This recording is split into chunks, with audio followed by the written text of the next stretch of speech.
Chers internautes, une fois de plus, bonjour.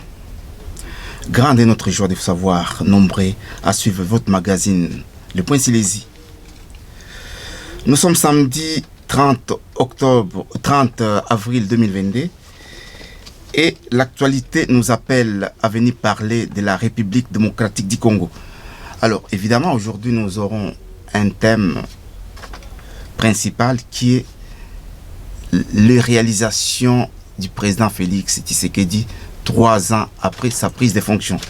Vous savez comme moi, les voix s'élèvent par ici, par là, pour demander ce que Félix a fait 3 ans après. Alors, pour en parler, je reçois un homme politique ou un homme d'État qui vous est déjà familier parce qu'il passe chaque samedi dans ces magazines. Il s'agit bel et bien du président Jimmy Bofossa, président du mouvement des patriotes tshisekidistes, que j'ai dit déjà. Bonjour président Jimmy. Bonjour mon amboka Ben. Comment se porte le mouvement des patriotes tshisekidistes? Ouais, le mouvement des patriotes tshisekidistes se porte bien. Nous sommes toujours dans l'élan du changement qu'a lancé le président, son excellence le président Félix Tshisekedi. Donc nous continuons à demander à tous les patriotes de nous rejoindre dans notre mouvement. Et les portes sont toujours ouvertes pour tout le monde. Voilà. Il y a une adhésion massive à Kinshasa et comme à Paris aussi. Ok, voilà. C'est déjà une très bonne chose. S'il y a adhésion massive, c'est une très bonne chose. Ok, comme je le disais tantôt, nous voilà, 3 ans après, les voix s'élèvent pour demander justement ce que Félix a fait. Certes, il a fait des réalisations, mais malheureusement qui ne sont pas médiatisées, par faute peut-être de son service ou ses services de communication. Alors, président Jimmy, en tant que politique ou homme d'État, écoutez Batoubaza Koluka, Bayeba, Biloko, président Félix Assali, na 3 ans et il y a mi-mandat, parce que ce n'est pas un mandat, vous allez mi-mandat, parce que selon Yemoko, 50 ans après Mboke Zalaki na libulu ya makasi et demander à Félix na 3 ans à ça la biloko oyo 50 ans passé salamakité aux juges ngondekeni. D'abord nazo banana repesa bana nyoso ya Congo mbote. Je salue tous mes compatriotes congolais partout dans le monde. Na o balingaka biso na o pe balingaka biso te. Pour biso to hier quand la émission Le Point Silésie kaka pona koloba vérité et pona mobiliser ba congolais pona tozala uni tozala esika moko pona soutenir papa mokonzi Félix Tshisekedi pona développement Congo. Omoni tant nazomona na télé ba grand homme politique ba acteur politique à Congo bazo passer na télé pour nous retourner que dans 3 ans oyo président Félix a salé l'oronini.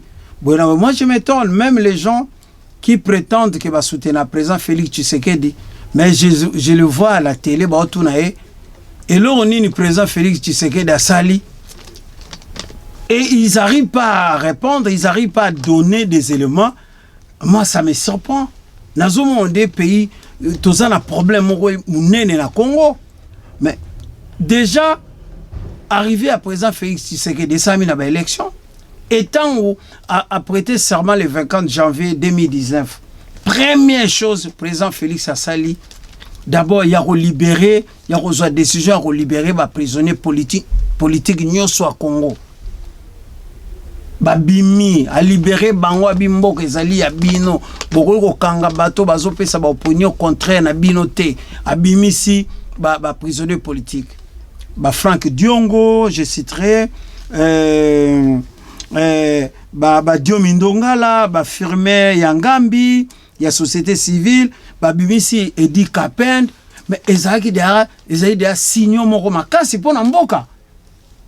Bana mboka na nyonso bazali na prison par rapport à l'opinion politique na bango président Félix azoki décision abimisi bango nyonso abomi ba prison nyonso ezali ko tia batu pona ba opinion na bango na ba opinion politique na bango a humaniser en air alobi aner ezali wana te pona kokanga bana ya mboka. Aner ezali service ya renseignement ya mboka pona kotala mboka na biso, politique ya mboka na biso ndenge nini zotambola, ndenge nini tozo vivre na ba voisin na biso, ba mboka bapaya. Aner eza na musala te wana parce mutu auti poto batie ba photo la mona aéroport. Président Félix pona ko bandaka na eloko wana liberté d'expression lelo koti na Congo. Mais tant bazotu na batu président Félix asaini batu bazo répondre te nga izo scandaliser nga pona ko lubaka mwa muke wana. Ok, ouais, tout quand les gens demandent batu baninga parce que batu oui, c'est vrai. À Bimisaki ba prisonnier politique à humaniser le service à Aner. Mais est-ce que la population est en a poussé à coller humanisation service à Aner ou bien libération à prisonniers politiques? Vraiment, population ils en a besoin. Ce que tu lobby que population ils en a besoin, ma camarade, population ils a besoin coller. Mais on a to lingi population te. Population na biso ils en a besoin coller. Pour présent kuti mboka na etanini. Mboka ezana na crise, mboka ezana na situation moko chaotique parce que quand tu vas pays locaux la Congo, tu as 100 millions d'habitants et budget annuel na biso ezana 4 milliards. Ça veut dire que les Congolais ne vivre même pas. Pour une vie normale, tu vas payer 100 millions d'habitants et budget mboka na bango ezana 4 milliards. Et ça veut dire insignifiant. Donc, présent, c'est quoi il faut avoir makambo. Mais, makambo, il faut tout ça, une mission, tout expliquer, bana mboka. Pour na batubo lia bien, et tali makambo ya économie mboka. Tozo salani, présent, kouti ba société publique nyoso ekufa, existe à sauter. Bato bagi na pouvoir, ba sali ça, ba doubla, comment on appelle ça? Et ils ont comment mis par terre les sociétés publiques, ça la société na bango parallèle. Ça veut dire mboka ils ont produit ce côté, mboka ils ont côté. Présentant en une situation wana sikoyo eza magité, azana bâton magique te pona beta mbongo bima, ba mape bima, batwa nolia batwa vivre te. Il faut aimer ba situation akuti mboka.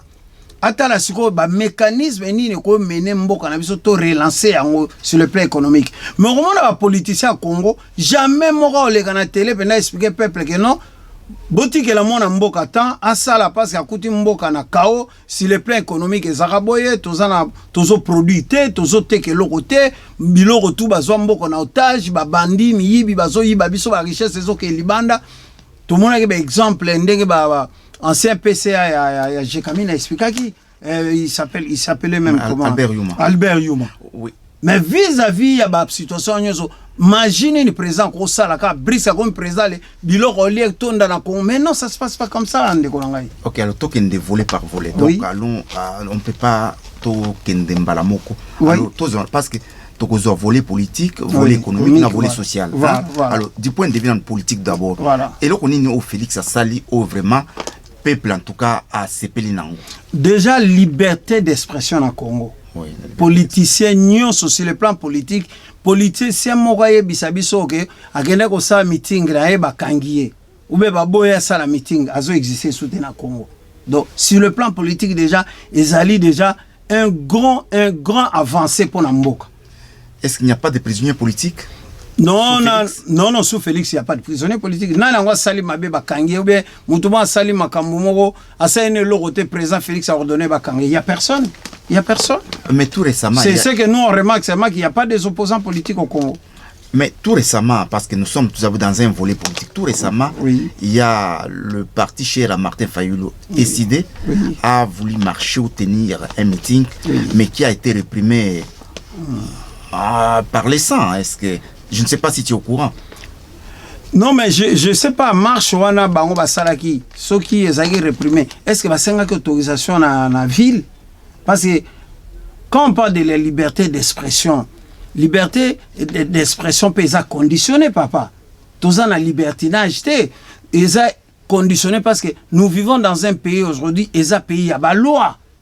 Est-ce que demain, chini va décider auprès il y a autorité à Mboka, gouverneur de la ville, commandant de la police à la ville, démarche ni baba sala ki po ba autoriser bango ke bo ça marche wana parce que on vivre na libertinage c'est bon non lokola état de droit côté na Congo le mutula muta sala kama kambo ya lingi non il y a des lois aussi à respecter soko moni mobule bimbo il faut ba toi que quand même na ba source ba ke retourna na ba autorité mboka est-ce que ba toi na ba sans autorisation parce que so ba autorisation après marche peut faire à la accompagner na ba force de l'ordre. Oui. Donc, tu revives quand tu es au local, ngana zali un tel, aux ubatu na yo, non, il faut tout marcher, il faut tout ça. Non, non, on peut pas vivre dans un pays n'a pas désordre. Non, il y a la liberté d'expression et c'est conditionné parce que nous vivons dans un processus au côté les lois, il y a état de droit na Congo, il y a des lois de la République où tout le monde il faut se soumettre là. Voilà, papa. Ok, donc si les plans politiques, donc les prisonniers politiques ont été libérés, il n'y a pas des arrestations. Non, il n'y a pas. Arrestations le président donc Félix a demandé que moi, Nagnon soit Congo, a circulé librement, après sa opinion politique, n'a pas discours, Nyon soit continuer à rappeler Batou. Il a fait ça je crois, en Belgique ou bien na Kassai. Il faut que yo rappeler opinion contraire à Bisso. C'était dans les Sankourou. Bis na Sankourou. Biso to vanda kana ba mi pe na poto o mona pe na ye o président na bino azo sala boy. To yo kaka bango ba fingi mais biso to répondra toujours que azo sala musala toza na l'air de bilanté. Tozo to ya lelo par exemple poto lobelaka ba réalisation ya azo sala o mukile monate. Voilà. Ok, donc nous étions sur le plan politique. Sur le plan politique. Oui, maintenant, entrons maintenant sur le plan économique. Voilà. Qu'est-ce que Félix a fait de concret qui vraiment peut donner du plaisir? Lélo, sur le plan économique, quand le président mobilise l'IGF, président a tali situation à Mbokande, des corruption à Makasi, détournement côté tina ba famille, tido, routine data mwana na Kinshasa que son balipa ya on appelle ça comment? Franc congolais. Oui. Et à 1000 à Roluka, quelque part à son bata, oui, ça détourné à 200. Ça veut dire, le président a mobilisé l'inspection générale de la finance, qui est dirigée dans la tête de l'inspecteur Nabiso Monene, M. Gilles Alinguette, qui est dans le continent toujours à soutenir et à faire merci dans le sala, au monagi devant les investisseurs à lobby qui est dans Congo guerre exatée et moi j'encourage ce monsieur, c'est un grand patriote. Parce que toi, il faut que ça ait confiance dans mboka na bino. Tout bazo contrer ba dictateur na ya Congo na bi ya Gilles Alinguette ba lingi Congo te. Gilles Alinguette c'est un bon patriote a solo li malamu na bato na parce que bato po ba ko sale pa na bino faut bo pesa. Donc il j'ai fait ça mobiliser les lots ont constaté ba recette détournement, corruption. Et Zandenge liso ezaki na 2019 te lelo quand même ceux qui lelo ngana yo tozu initiative ya ko tuna ministre ya finance ayebisa OK mbongo ekoti na caisse à l'état prévenir lelo to monaki ministre ya fonction publique ndeko na ngai Liaou alekaki alobi augmentation ya premier trimestre pour fonctionner ezai à 30% et na troisième trimestre vers juillet augmentation ya salaire va fonctionner au Kenya à 45%. Et zola avec sa preuve année que Moussale zo salama. So comment il va juge au va toucher 400 €, 400 dollars, ba comme na 900 dollars, au va toucher 900, ba comme na 1800 parce que présent à moni suko que mboka comme ko tourner na moi sérieux. Pour toujours linge comme benda sérieux. Mais processus wana ezamula passé bato ba mesana ki d'habitude da mabe mingi bazana nukaka mais déjà chez moi présent qui est na Congo vers le développement écosimba donc ba na Congo il faut ba lelo sur le plan économique ba avancer zali et loko munene lisunde tolobaki sur le plan économique présent sengi asenga ki revisitation ya ba contrat minier nyonso eza na mboka na biso. Donc, société étrangère, nous sommes exploiter les minéraux Congo. Contrat nous se fait à la revisiter parce que Toyoka Albert Youm a le que biloko na biso tout ba minéraux na biso ba brada yango. Et yomo monaki yango avec Dan Gatner. Ndenge bazongsi ba actif nyoso ya ba biloko bango ba ko exploiter.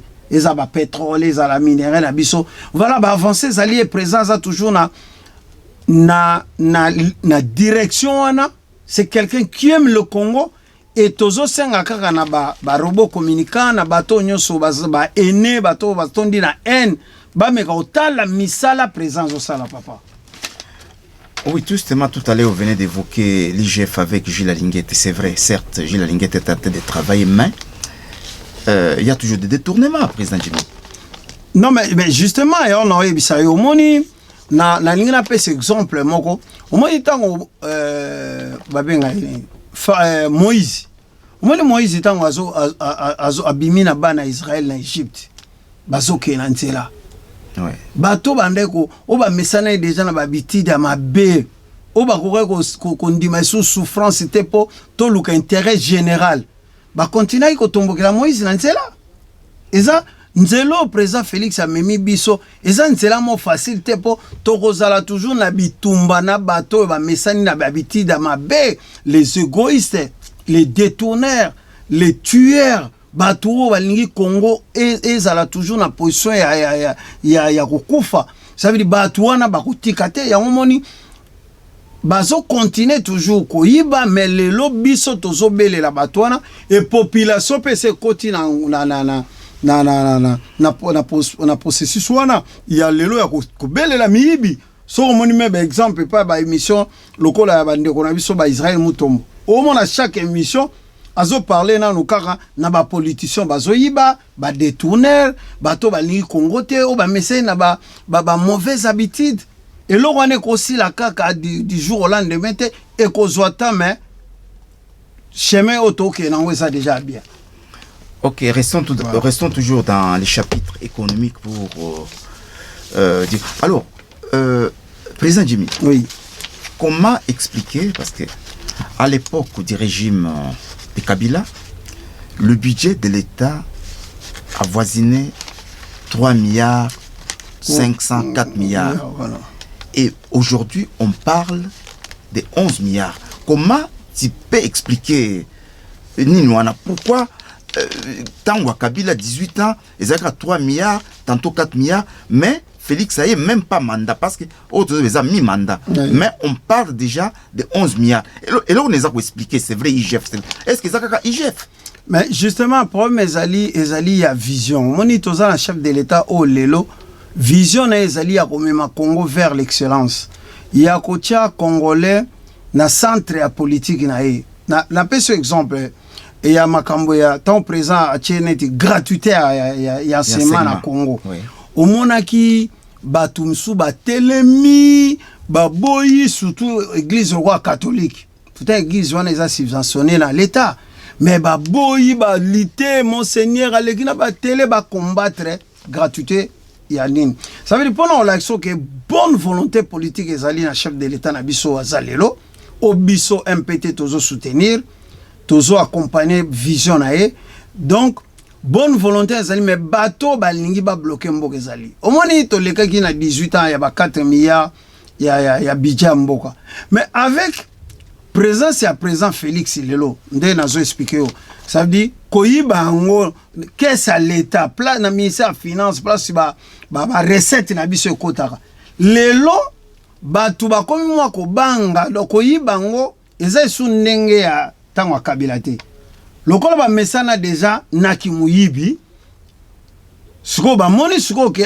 avec présent Fachi Béton il faut te doser donc mais tozo mérité même pas ba 10 milliards ba 11 milliards papa mboka na biso tozo senga kaka batwana to ba bongo ba koma batu mo sérieux po mboka na biso to kota ba recette à l'état kota ka bien batu ba yibaka te po l'état koma na mbongo tolingi to koma to lai to lamuki to bi dans budget mboka na biso ya 30 milliards to lai to lamuki to bi budget mboka na biso comme 40 milliards to kende tala Nigeria bazana ba 580 milliards mais ba politicien Congo fait na bisa kyo tozai suna ba politicien visionnaire te na Congo bazo penser pour na peuple nous avons que des gestionnaires caractérisé par l'esprit, il y a détournement, il y a vol. Ça veut dire baza na Congo toza na bateau yo baza na na makanisi pour la bien-être à Congo te. Yango zomona biso lelo pe ba jeune lelo tolobi bon, nous devons être en mouvement avec les chefs de l'État na ba parti mouvement politique na biso to militer to mekape ko apporter moi expertise na biso to kepe na mboka to mobiliser peuple. Nzambe pa sunga na 2023 to kota na ba parlement na pona ko sunga mokonza mboka po changement avant ça maintenant il faut pas changement bato et salema bato basi ba mesana ko yiba ata ezo ko diminuer mais ezo senga penda il faut ba longola na équipe musuya donc to va vent mususu ya na mboka pona na gestion mboka ça veut dire lelo et loko ezo changer budget mboka ezaka politique au président Félix Tshisekedi. Quand nous voulons avoir une justice forte, une justice indépendante. Et quand tu vois que même président la justice est sur le banc des accusés. Parce que le président Félix a se substitué à la justice. Et donc, le magistrat n'a pas le salaire. C'est ça qui fait cette différence-là. Il y a 4 milliards, 11 milliards, papa. Et je sais que le président va amener le pays vers l'excellence et comata. Okay. Et confiance pays, il y a étrangers, ils allient les lots na Congo, bah banque, on en parlera, les organismes internationaux, il y a la finance, voilà. Ils ont cette confiance en Congo. Ok, donc nous sommes aujourd'hui, comme je vous l'ai dit, je vous ai dit pardon lors de mon introduction que nous parlons des réalisations du président Félix. Donc dans les domaines politiques, le président Jimmy Alobi que voilà, il n'y a pas de prisonniers politiques, bah service à sécurité en Bokanabiso, bah service à intelligence comme ANE, les a vraiment humanisés. Il n'y a pas de politicien de mon côté, droit d'expression et zali, ça c'est sur le plan politique. Alors sur le plan économique, alors voilà, avec arrivée à IGF, recette il y a l'État et Mati, budget et longwe na 3,5 to 4 à 11 milliards, mais malgré ça le budget est insuffisant. Mais maintenant, sur le plan social, est-ce que le peuple a senti augmentation à budget wana n'assiette naïe? Est-ce que le peuple a senti yango? Bon, au moins biloko wana toujours d'une façon un peu pédagogique, il a expliqué peuple. Au moins lelo soki augmentation de salaire et salami. Directement au sentiront montant alors touché par exemple la PC. Moi kala naebi nazo maîtriser sous salaire ya enseignant mais tant gratuité enseignement comme dit majoration mo salamagi enseignant balongwa je crois na ba 80 ou 50 $, ba comme ba moko na ba 200 quelques. Ouais. Voilà. Donc pour ne pas sentir il faut 1 mois, 2 mois, 3 mois pour pas sentir que moi différence il y a budget na bango ya famille échangé. Et le lot au mon ministre à fonction publique monsieur Liao Lobby. Oui. Donc premier trimestre il y a année augmentation à 30% et dans troisième trimestre c'est à 45%. Ça veut dire au fur et à mesure peuple on va vivre. Et l'autre c'est un ministère économie il y a vérifier le prix sur le marché ba prix ezali sur le marché parce que moi babilon sou ezo mata ba prix kaka na ndenge mo bolali bolamukia makelele bandi o biloko mati bato bazo metsa biloko pe sans justification ozomona en plus ba opérateur économique ya Congo la majorité baza ba étranger nzambali mbisanga bango to simbi donc bango pe bazo combattre toujours mboka. Pour kala toza suna ba homme d'affaires à kala mboka tende toza na ba lusaki vana ba papa qui sombe ba homme d'affaires belebe l'autre comme kana ba pakistanais ba libanais donc c'est des gens qu'on ne contrôle pas mais le roi présent le baki a aider ba congolais ba comme ba millionnaire je crois que biso to occupé na mboka on voulait to lukapeto occuper ba activité on a pour aider pe pour na ba prix. Alors, il y a des augmentations sauvages aussi, il y a pas pris. Mais là, j'ouvre une parenthèse. Comment voulez-vous que dans un pays où il y a un gouvernement, où il y a une constitution, les étrangers quittent leur pays pour venir imposer leurs lois dans le pays d'accueil? Non, mais justement, ce qu'on a vécu pendant 20 ans passés, il y a eu l'absence de l'État. Ces gens-là, ils avaient vraiment organisé l'absence de l'État. L'État a quitté. Et ces gens-là, étrangers, on a aidé par les gens qui dirigeaient le pays. Zouaki, liberté, on a Yarosala, Balingi. Voilà, c'est ça le problème. C'est qu'on demande aujourd'hui avec le président Félix Tshisekedi, il y a maintenant la présence de l'État, l'État il fait ça, voilà. Ok, donc quand on parle du social, c'est pas seulement le manger. Le manger. Donc, le social a plusieurs secteurs. Voilà. Alors, ici nous parlons des réalisations de Félix.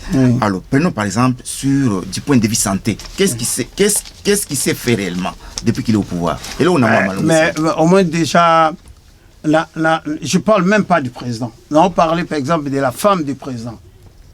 Maman Nabiso Denise. Maman Denise, quand elle est arrivée, dans 20 ans passés, tu as une habitude, Morosogi Montakoufi. Les premières dames na Edia, Bakunda Mutuana, tout ça.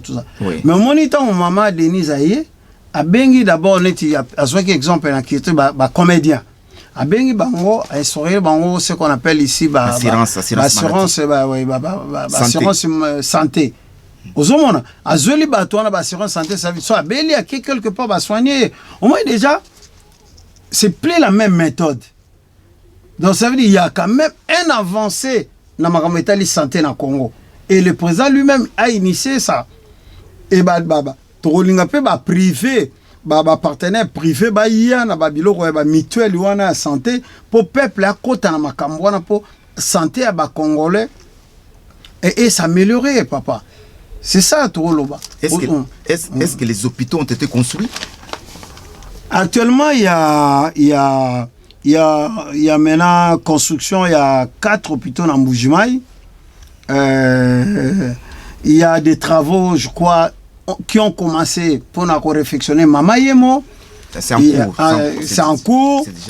Ça veut dire qu'il y a déjà une bonne volonté dans le niveau pour améliorer la santé à Congo. Donc le président a cette volonté.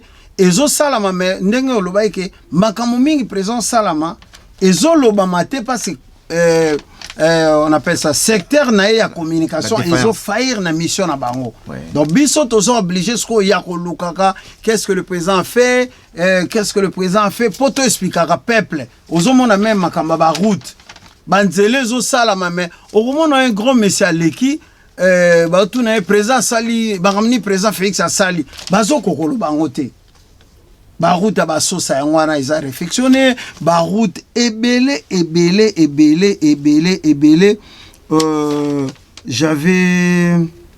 J'avais quoi ici? Je sais pas. Avec précision, il y a beaucoup de routes, même dans le niveau de la province, et Zosalema, mais on n'en parle pas parce que service et la communication à présent, ils ont communiqué peuple été. Peuple azali sous-informé na Bamakambouana. Voilà. Ok, donc du point de vue santé, donc voilà maman président. Maman Denise, voilà. A instauré un système, il y a assistance.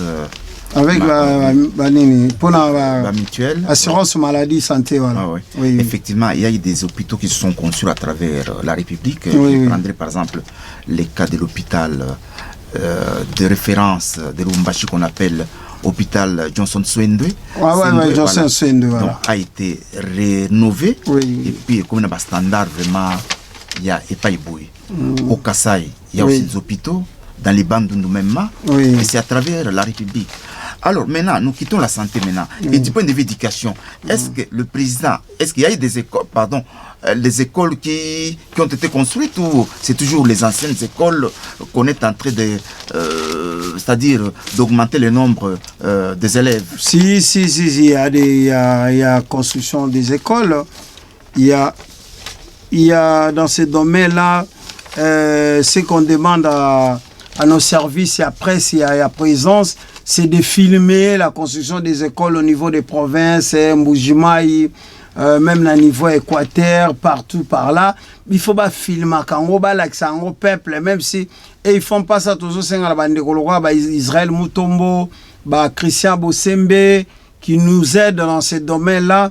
Il y a filmé, on appelle ça comment, rénovation ba rénovation ba école ba rénovation ba route biloko tout présent ça là bino batu bwana Kinshasa essayer de filmer ça bo like ça en peuple au fait parce que biloko belé ya to lo ba présent azo sala peuple azo monate même bazali na surtout en étranger bazo ye bango te parce que communication ezali mabe. En gros, ce que je peux dire yangoana au moni lelo église catholique et mekaki ko combattre gratuité à école. Pourquoi? Parce que ça toujours cette mauvaise volonté ana ya ko bloquer développement pays. Pourtant ba catholique bazana bazaka subventionné na l'état.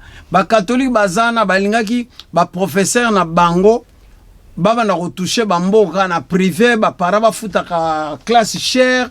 Mais tant que l'état lobby a harmonisé ba salaire ezala ya ba professeur ya catholique ezala l'état nyo se commander moko ba boyaki. Mais tant on va vérifier sous ba nombre nyo so ba école o ba sango ba de ko loba ezala nango fictif.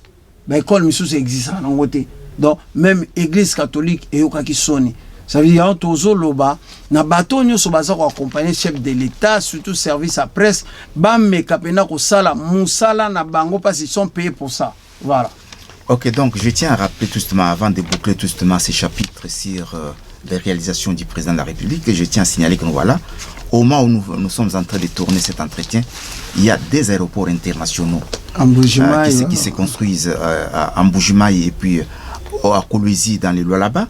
En plus de cela, il y a la construction de l'université officielle de Mbujimayi, il y a la rénovation de l'hôpital CN2, on en a parlé, il y a la construction de la route Kalamba-Mbuji qu'on a évoquée la fois passée dans l'émission. Il y a la construction de la route Kalamba-Mbuji, Kananga, Mbujimayi qui commence au mois de juin. Il y a la construction d'une huilerie qui vient d'avoir lieu dans les Kwilu. Nous sommes dans les Bandundu.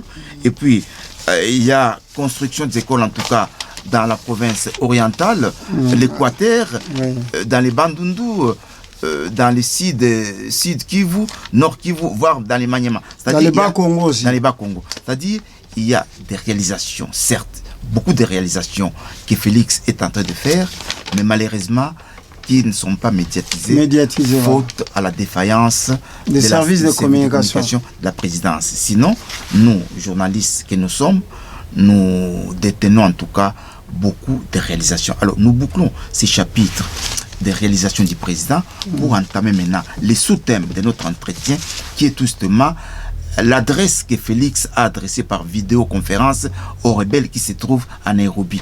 Yo, en tant que politique, adresse à notre trouvaille à mon dégât.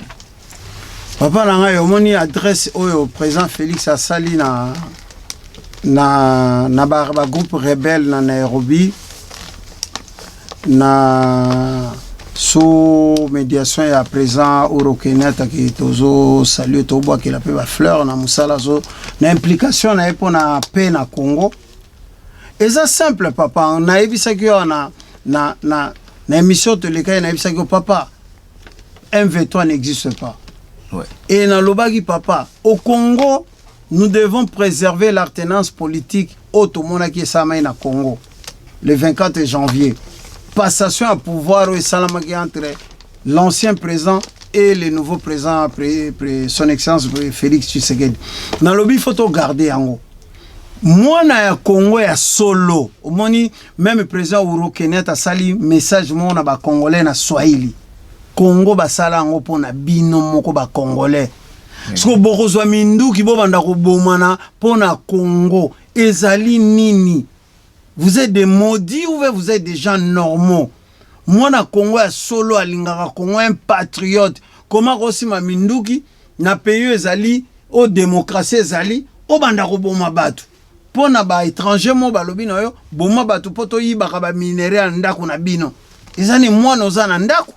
Mbongo eza ya bino mais mopaya lobi na yo no boma bandeko no po to yiba mbongo eza ndako na bino mais toza wapi biso ba Congolais présent alobi ka makambo biso toloba akoki ko négocier na nde nazoka président ba rebo communica président Félix a signé ba accord na ba rebelle il a signé aucun accord a sali bango message que moi je suis arrivé au pouvoir, j'ai prêté serment devant les lois mboka na peuple congolais na protéger tout le monde na faire avancer mboka boza bandeko na biso boya bozonga na mboka un point très. Le président ne peut pas négocier avec ces gens-là, oh, à signer des papiers, oh, rebelle, en armée. Non, ça ne se fera pas. Ce message-là, biso, tozo soutenir yango, to sepeli yango, to lobby, président, toza simanayo. Continuer na direction. La direction, nande yango, moi, na ba émission précédente, na nande ko bete yango c'était. L'air ne plus, il y a makamba 20 ans passé, oh yo, il y a ko négocier na ba rebelle, non. Oza mwana ya Congo, zonga na Congo. Zonga na Congo, bwaka minduki. 1.3, tolingi sous ba chantage ité. Mais président Jimmy, oui. Toza na era démocratie. Na démocratie, oui. Motion aza libre ya ko exprimer opinion na ye. Oui. Alors si y a rébellion, c'est que groupe ya ba Congolais na ba mona ki nou voilà, mboka ezotambola malamu te. Alors oui. Bazai koloba, baza koyoka bango te, yango bazoki minduki. Alors lokola siko bandimi kozonga. Oui. Pourquoi pas qu'on dit ma bango lokola bandeko o bazala ki égaré et ki bazongi bo fongoli maboko bo yambi bango et que bo banda ko juger bango te to juger bango te to yambi bango to zo senga ba zonga kana mboka to ale loko osala te to pesi ba condition de oza mwana mboka otiki minduki ozongi no na Congo okoya te ono omengane na zongi boy il faut na kota na armée so ke kuna inspecteur général armée azali na général tango fort il y a des conditions pour ba zone armée. Ok, kuna so zana aji o zana ok na armée okoti soki ozano bagozo na armée oza congolais osai makamuso zotangi ba classe ou luki musala. Voilà, c'est ce qu'on demande à ces gens-là. On en a marre, papa. Ça fait une trentaine d'années que toza malmené na batouana basimi mindu ki bas. Il faut ba raison les lois exactes, papa. Toza na besoin mutu avance au pouvoir na Congo, il faut ba élection. Toza sous na bateau ante ceux qui baza mais content na mbok ba ebisa biso ba sa parti politique na bango ba luka pouvoir ba zo ba élection kosi mamindu ki pona na mboka eza isu makamone eza sous na place en Congo te to linga ngo pe lisusu te. Alors je voulais poser une question. Oui. Pour nini boza koboya batwana ceux qui bazongi pour passer maminduki ba kota na armée bozo ngate ba kota na armée pour nini? Non, il y a une différence. Il y a aussi des groupes rebelles locaux. Ça des groupes rebelles locaux bazaba congolais. Il y en a des présents s'adresser na bango. Mais les groupes locaux là ba M23 ba rwandais bango ba congolais té. Bango ne mtu bazo senga bazonga na armée. Bango ne mtu bazo senga ke gouvernement biso éthique la bango est à Congo ba gérer ngo pendant 5 ans. Donc bazana biloko mo bazo senga na loba toujours baza toujours traumatisé ou bien bango baza toujours na ba symptômes ya ba corps alimera. Ça veut dire groupe M23 ba rwandais wana bazo lukande ba kota na armée na biso. Et ils ont un problème. Biso tozo parler, le président s'est adressé na ba groupe rebelle congolais ou ba na Congo. Batika minduki bazonga na vie normale pour tout développer Congo ensemble. Mais bah M23 bah oh bangomino bah non avec le président l'ancien président bah kota bango brassage ça en armée toza besoin soit makamone zonga sur na Congo té. Voilà. OK, je tiens à préciser comme j'ai l'habitude de le dire, cet entretien a un caractère pédagogique. Voilà. Alors le président Jimmy Bofossa était clair. C'est-à-dire la réinsertion ou bien pardon, l'intégration des mouvements rebelles au sein de l'armée. Ça ne concerne pas les forces rebelles congolais. À préciser que nous voilà, groupe où ils ont en armée, ils allaient M23. 23, oh, Codeco, oui. Tous ces étrangers-là. Voilà. Oh, d'après groupe M23, Codeco, bazali pour la majorité d'étrangers. Donc, bakokota na armée na bisoté. Ouais. Là c'est clair. Voilà, là c'est clair, il n'y a pas à négocier, on peut pas négocier. S'ils ne sont pas d'accord, bah attaquer Congo, le Congo va se défendre. D'abord, on a rajouté le Moro, on a sali tweet Moro sur le président Kagame et le président Museveni. Bah un exemple à présent à Burundi. Le président burundais a demandé à tous les groupes burundais se trouvant na Congo. Alors bien na Burundais tout au bazan na Congo. Ozala rebelle, ozala nani, zonga na Burundi. Alingine ba problème na Congo te.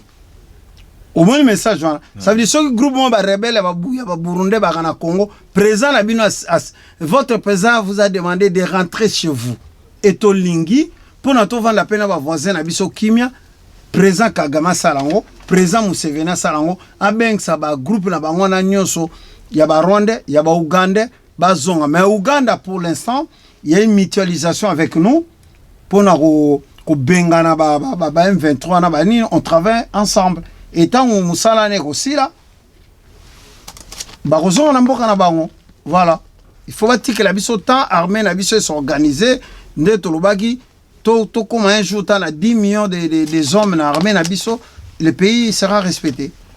Ok, alors j'aimerais assez qu'on puisse boucler tout justement ces sous-thèmes. Oui. Alors, mais que répondez-vous, Jimmy Bofossa, en tant qu'homme d'État, au robot communicant, Oyo, Baza Kolbak, nous voilà, Félix ne pouvait pas parler à ses rebelles.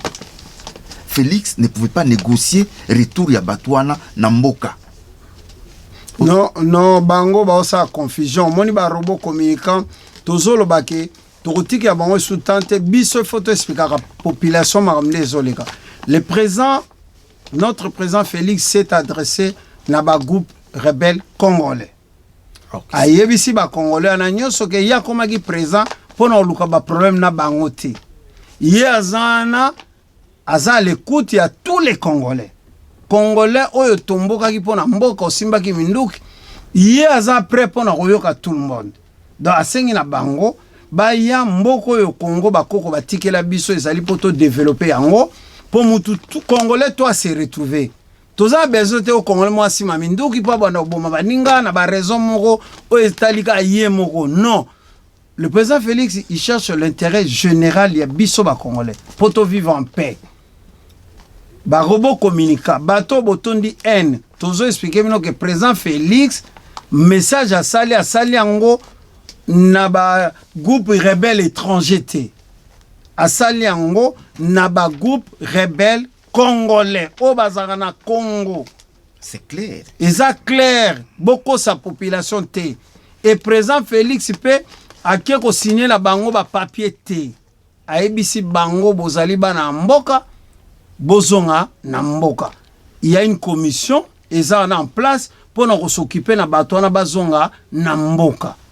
Mais autour bazo senga kakuna ba M23 ba Codeco tous ces étrangers o bazo senga ba kota armée na biso a solo la ontepe ko salamaka jamais. Bato wana basalo bango balingi le Congo va se défendre. Voilà. Donc ba robot communica botika lokuta présent azo solo la pona intérêt ya Congo ne kongai. Ok, donc c'est clair, je crois que non, il était clair en tout cas, donc message Moutounio surtout à Yokiango. Donc le président s'est adressé au groupe rebelle congolais et non étranger. Ok, alors nous acheminons lentement mais sûrement vers la fin de notre entretien, mais on ne peut pas terminer notre entretien sans parler d'une actualité qui défraye la chronique au sein de la communauté congolaise. Et ça les problèmes où il y a papa Nabiso, mécène P, un PDG dans le domaine de la musique, Verkis Kiamwanga na Mateta, qui vient de se marier. Mais les réseaux sociaux, ils allaient enflammer. Ils ont enflammé. Donc, ça va dans tous les sens. Et l'ingérence dans la vie privée de quelqu'un. Alors, pour les Congolais, non. Il y a des Congolais, il y a homme politique, parce que l'homme politique, c'est pas seulement la politique, il voit l'économie, il voit les sociales, il voit la société. Alors, quel okol banini na bat o baza ko sala ba vidéo ko critiquer, ko condamner, to ko approuver makambo oyo papa na biso ki amwanga na asali. Or c'est sa vie privée. Alors ça c'est l'ingérence. Okol banini. Ouais, ndeko nanga omoni awa biso na MPT loko nazo ibisa bandeko nyonso ezali to kola na ba valeur. Donc to entre nous to partager ba valeur pour to évoluer bien pour to linga Congo. Omoni lelo biso tozali ba bantu.